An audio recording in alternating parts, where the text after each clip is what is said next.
Olá, segundo ano. Aqui é a professora Mônica. Vamos continuar nossos estudos sobre romantismo, agora dando ênfase à prosa romântica. No primeiro bimestre, nós trabalhamos tanto as características gerais do romantismo, contexto histórico, características, todo o romantismo em si, e nós vimos também a poesia romântica. E nós percebemos nos estudos de poesia romântica que o romantismo, a poesia romântica ela é dividida em 3 gerações. A gente, quando fala em prosa, só lembrando a diferença entre prosa e poesia. Poesia, textos escritos em versos. Prosa, narrativas. Então, os textos eles são mais longos, né? Eles são geralmente livros que foram publicados, como a gente já conversou, em folhetins, e tanto o contexto histórico quanto as características, elas são as mesmas que nós já trabalhamos no primeiro bimestre, tá? A gente vai voltar a conversar sobre elas, mas não difere em nada do que a gente já viu, tá? A gente só vai ter um outro olhar agora em relação à caracterização, à divisão, mas as características e o contexto histórico é o mesmo. No Brasil, a chegada da família real, as lutas contra a escravidão, tráfico de negros, os navios negreiros, né? Toda aquela luta por liberdade, por igualdade, fraternidade, tudo aquilo. Tá? O contexto histórico é o mesmo, porque ele aconteceu na mesma hora que estava acontecendo a poesia. Eles são contemporâneos, né, daquela mesma época. Eles viveram ao mesmo tempo. Ele só tem um enfoque diferente. Vamos começar a nossa conversa, né? Na realidade, o romantismo no Brasil começou com a prosa, né? E aí foi exatamente a prosa que determinou a chegada do romantismo no Brasil, né? Então, a partir dos folhetins, como a gente já conversou, né, a publicação das obras em folhetins por capítulos, o romantismo ele pôde deixar de ser uma poesia palaciana, né, em que ficava apenas na aristocracia e ganhou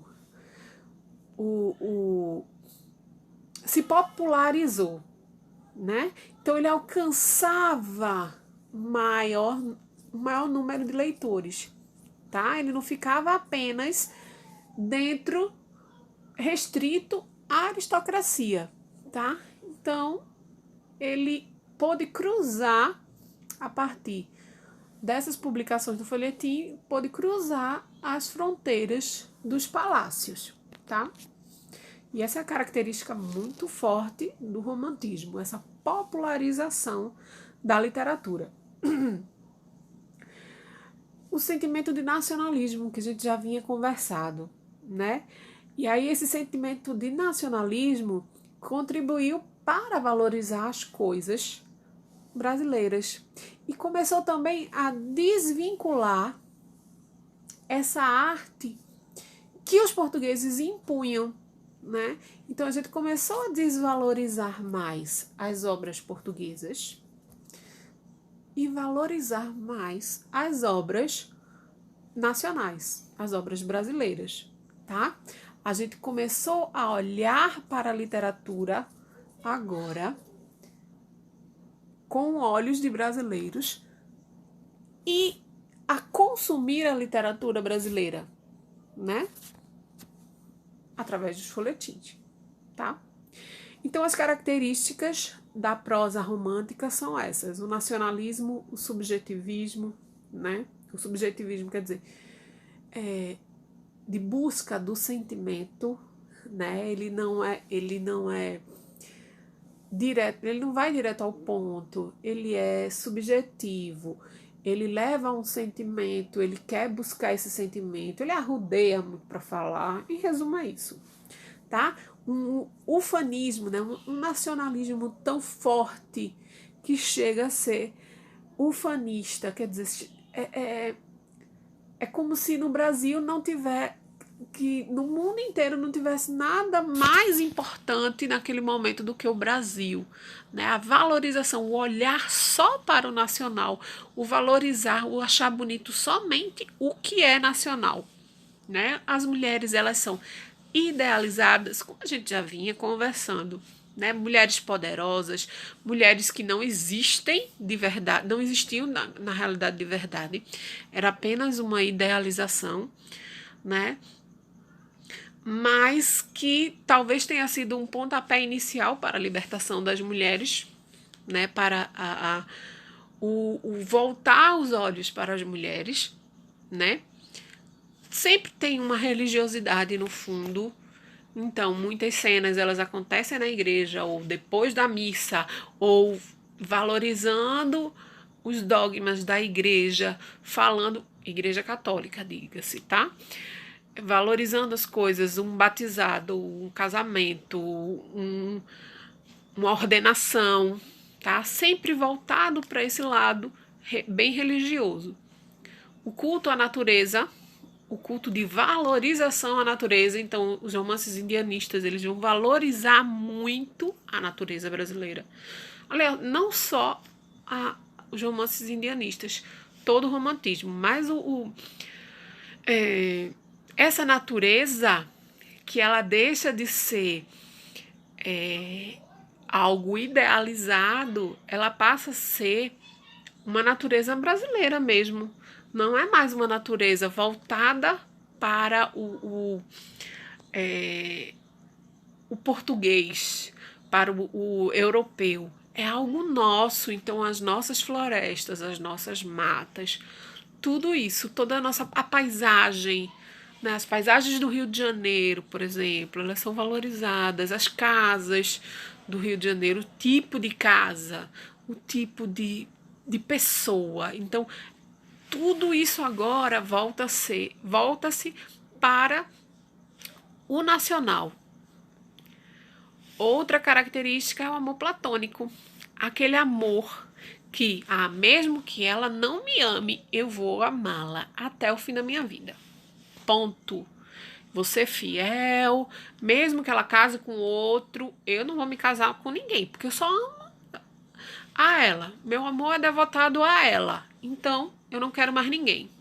Né? Então, isso caracteriza o amor platônico, de devoção, né? Mesmo rejeitado,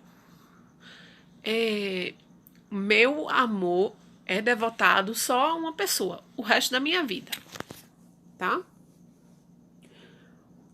O idealismo, na realidade, esse idealismo, ele tem a busca desses ideais, a luta por alguns ideais. Então, quando Fernando Seixas, ele luta para digamos assim, resgatar sua liberdade que a Aurélia tomou. Então, ele tem um ideal, então ele vai trabalhar muito, ele vai se esforçar a ganhar dinheiro para comprar de novo sua liberdade, tá?